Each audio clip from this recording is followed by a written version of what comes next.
possessed a gentle countenance, her eyes often reflecting a deep, almost wistful dreaminess.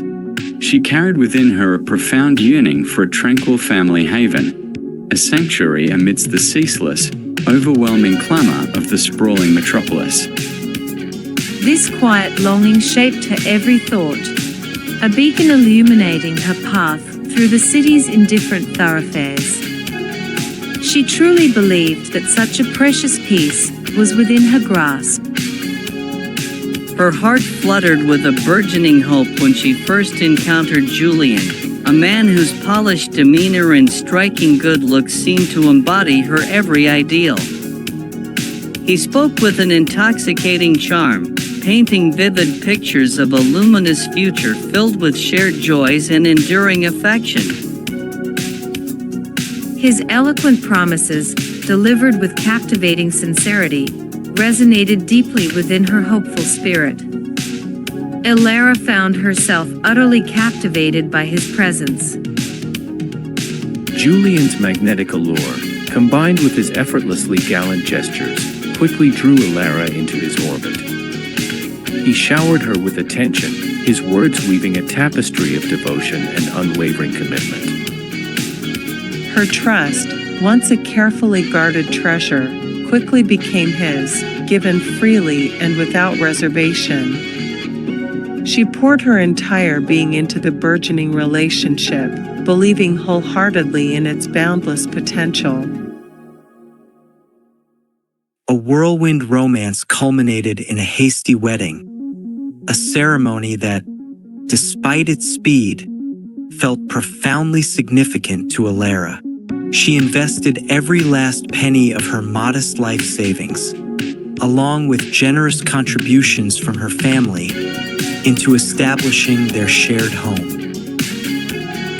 This new dwelling represented more than just bricks and mortar. It was the physical manifestation of her deepest aspirations. Elara was certain she had finally discovered her safe harbor, a place where the persistent anxieties of her former life would simply melt away. The fragile veneer of their marital bliss began to crack with unsettling speed, its initial glow dimming into a dull, foreboding shadow. Julian's true character, carefully concealed beneath layers of charm, slowly started to emerge. His once frequent presence at home dwindled, replaced by unexplained absences that stretched into the late hours. A creeping unease settled in Elara's heart, a premonition she desperately tried to dismiss. He became increasingly evasive whenever Elara approached the subject of their shared finances, his responses vague and laced with irritation. The man who had once been so open and charismatic now seemed distant, his eyes often clouded with an unreadable expression. His previously smooth temperament frayed, revealing a quick temper that flared at the slightest provocation. Elara felt a growing chasm opening between them, a silent, terrifying void. The horrifying truth began to dawn upon Elara with the chilling clarity of a winter morning, shattering her carefully constructed world. Julian, the successful businessman he had so convincingly portrayed himself to be, was nothing more than a professional swindler. The man she had loved and trusted was a master manipulator, his life a carefully woven web of deceit. Her heart plummeted with a sickening lurch, a profound sense of betrayal washing over her. She unearthed a devastating trail of incriminating documents, each discovery a fresh stab to her already wounded spirit. Piles of unpaid bills, fraudulent project proposals, and a litany of empty promises painted a grim picture of his criminal enterprise.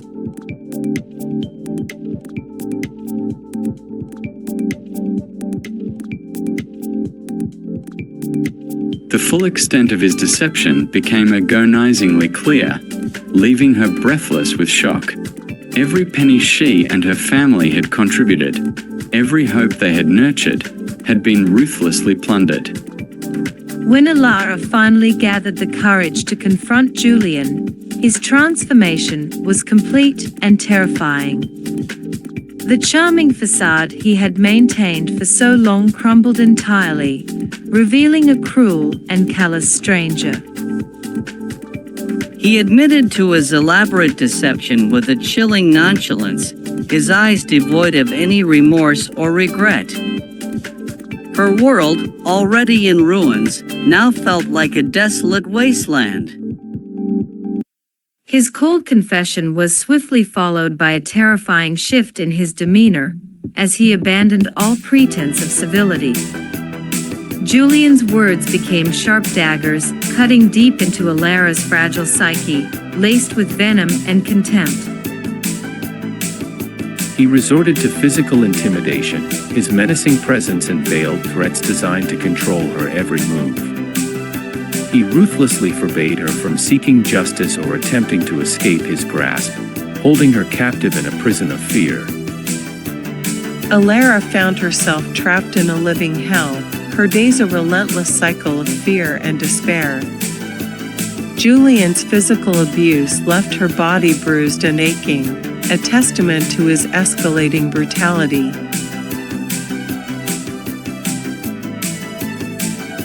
His psychological torment, a constant barrage of denigration and manipulation, gnawed at her spirit, eroding her sense of self-worth.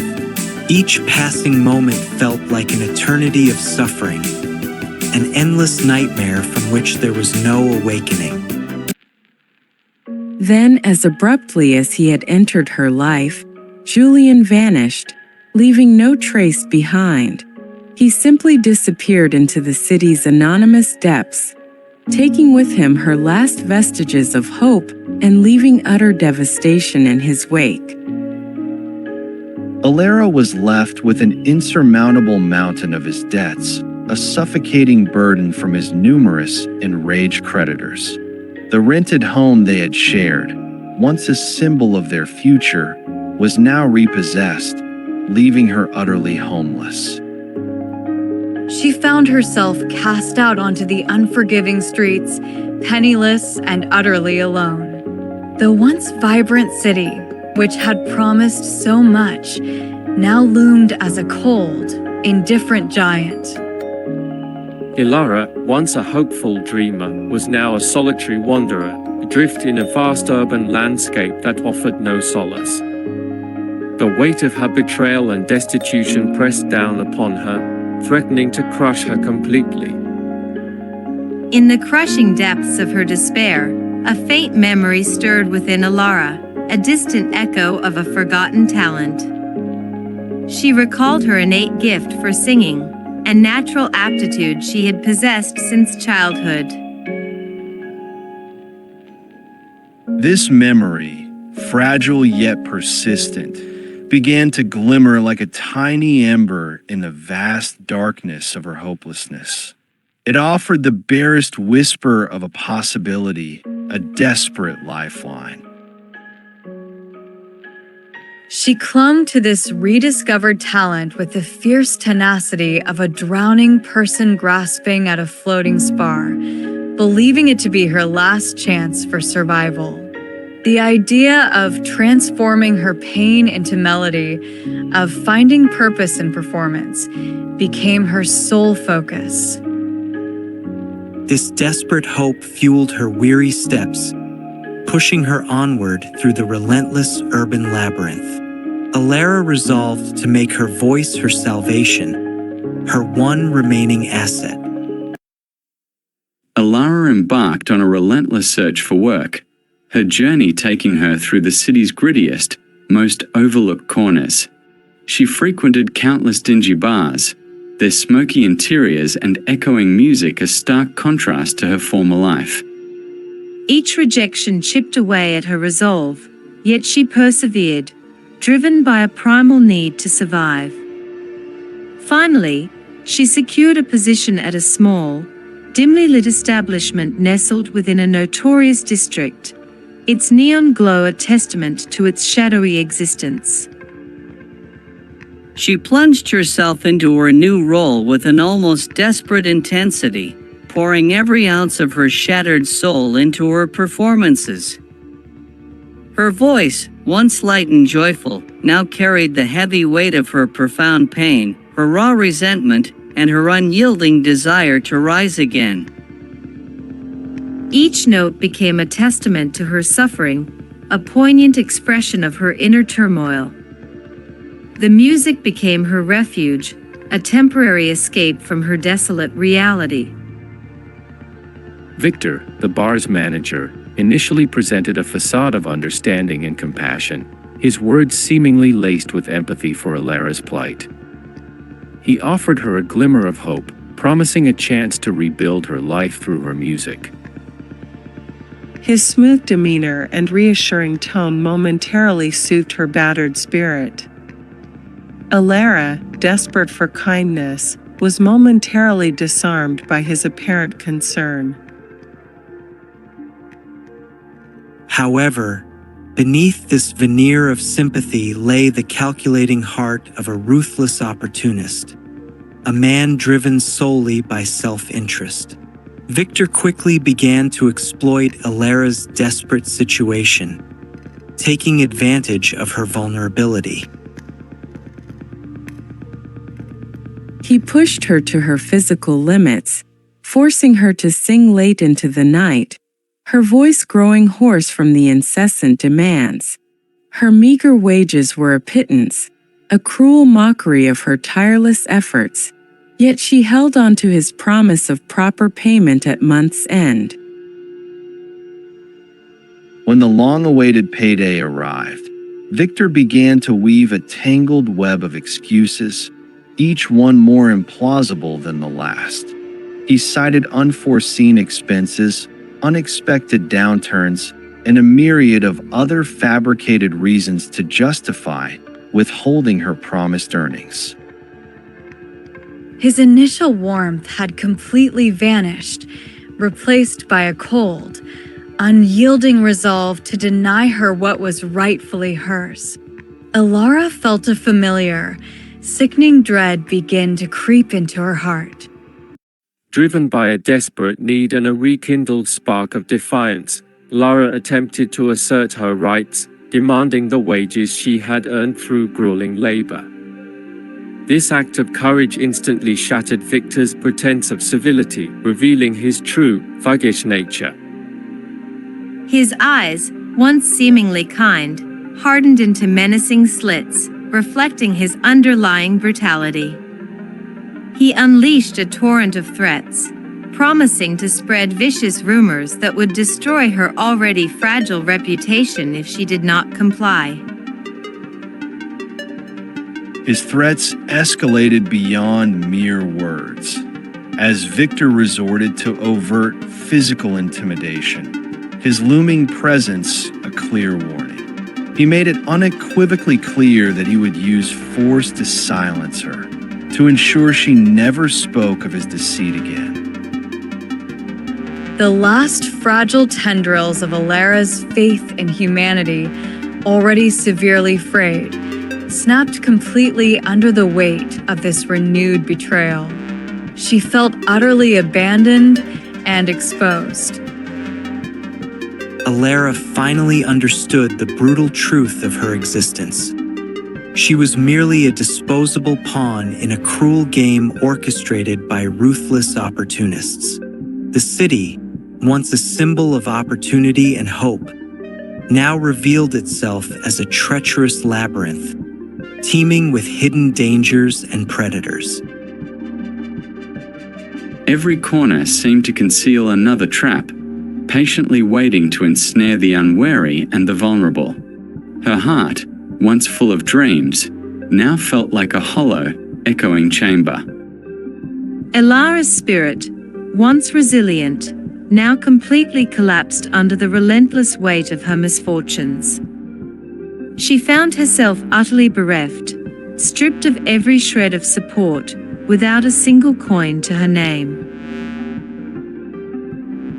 The profound sense of abandonment settled over her like a suffocating shroud, leaving her isolated in a vast, uncaring world. Her existence had become a solitary, agonizing struggle against an invisible tide. The relentless pursuit by Julian's furious creditors intensified, their threats growing more chilling with each passing day. Anonymous calls and ominous messages promised dire consequences, explicitly detailing terrifying threats against her life. Ilara lived in a perpetual state of fear, every shadow a potential harbinger of danger, every unfamiliar face a possible assailant.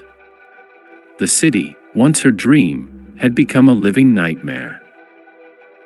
One particularly cold and rainy night, as the city lights blurred into shimmering streaks through her tear-filled eyes, Ilara wandered aimlessly. Her steps were heavy, without purpose, traversing a familiar street that now seemed alien and unwelcoming.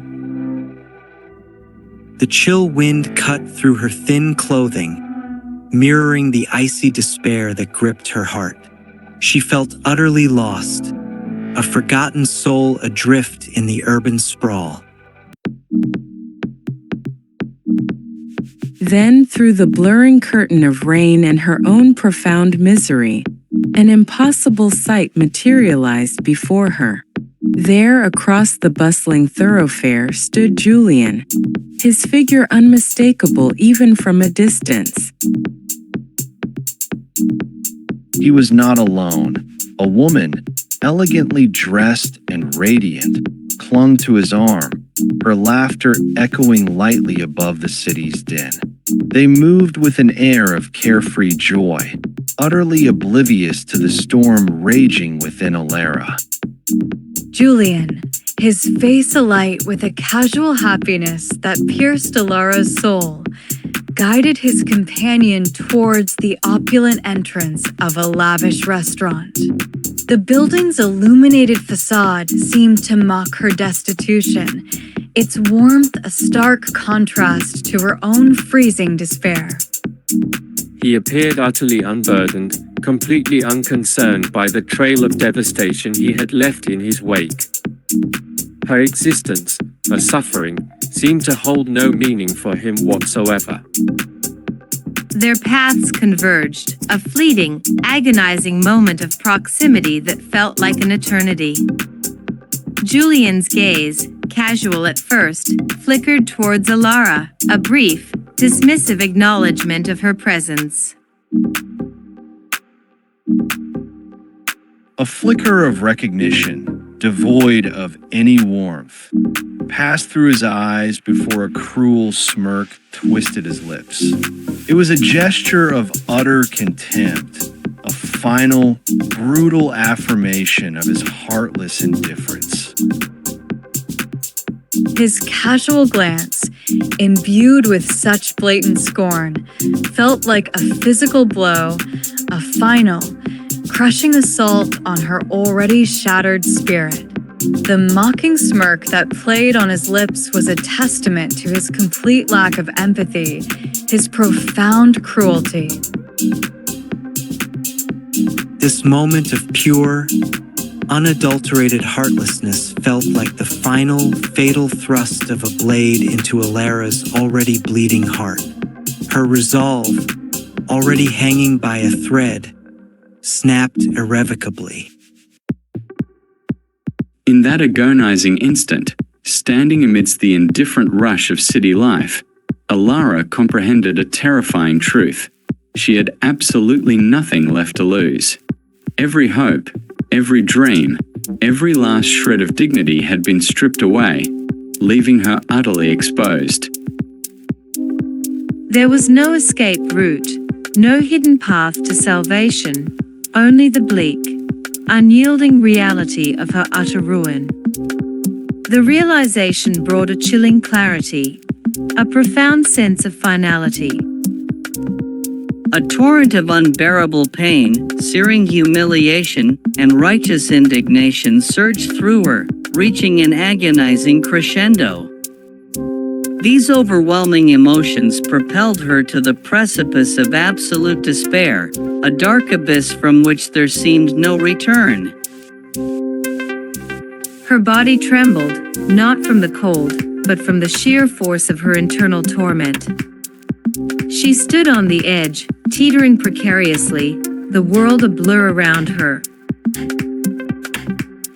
She remained rooted to the spot, a statuesque figure of profound grief, amidst the relentless, uncaring flow of hurried pedestrians. The vibrant pulse of the city, once a source of fascination, now felt like a mocking heartbeat, indifferent to her agony. Every passing face, every fleeting glance, seemed to confirm her deepest fear. The entire world had turned its back on her, leaving her utterly abandoned. She was a ghost in her own life, unseen and unheard. After that fateful, soul-crushing encounter with Julian, Alara felt every last vestige of her purpose in life drain away. The vibrant threads that had once woven her existence together unraveled completely, leaving behind a blank, meaningless canvas. Her will to persevere, already tenuous, simply vanished into the cold, indifferent night. She was adrift, a vessel without a rudder or a destination. Her aimless wanderings became a blur of desolate streets, each one mirroring the emptiness within her. She drifted through the cacophony of bustling night markets, their vibrant energy a stark contrast to her internal desolation. She sought refuge in the shadowy depths of unlit alleys, their darkness offering a temporary, if fleeting, sense of anonymity. Yet, amidst all these varied landscapes, not a single glimmer of light, not a flicker of hope, presented itself. The harsh realities of her circumstance soon caught up with her, as she was summarily evicted from her last temporary refuge. This meager shelter, a fragile barrier against the city's relentless indifference, was now gone. With nowhere left to turn, Alara became an utterly homeless individual, exposed to the elements and the unforgiving gaze of strangers. Her descent into destitution was now complete. The relentless, unforgiving nature of the sprawling metropolis began its slow, inexorable process of consuming her. Its vast indifference, its ceaseless demands, and its profound lack of compassion slowly tightened around her. She felt herself being swallowed whole by its immense, uncaring maw, her identity eroding with each passing day. The city, once a symbol of possibility, had become her tomb. In a desperate, last-ditch effort, Alara attempted to seek solace and assistance from the few acquaintances she had once known. She also approached various social organizations, hoping to find a lifeline in the bureaucratic maze. However, her pleas were met with either outright refusal or the impenetrable, invisible barriers of systemic indifference. Each door slammed shut, echoing her growing isolation. Some individuals, instead of offering genuine help, sought to exploit her vulnerability further, preying on her desperate need for assistance. Their false promises and manipulative gestures only deepened her wounds, adding insult to injury. Every avenue she explored, every outstretched hand she reached for, ultimately led to further disappointment and rejection. The cruel reality of her situation became painfully clear. Her body, once vibrant and strong, began to succumb to the relentless assault of hunger and the biting cold. Each day brought a new level of physical exhaustion, her strength waning with every missed meal and every sleepless night spent outdoors. Her spirit, already battered and bruised, completely shattered, leaving her an empty shell. The sheer weight of her suffering was almost unbearable.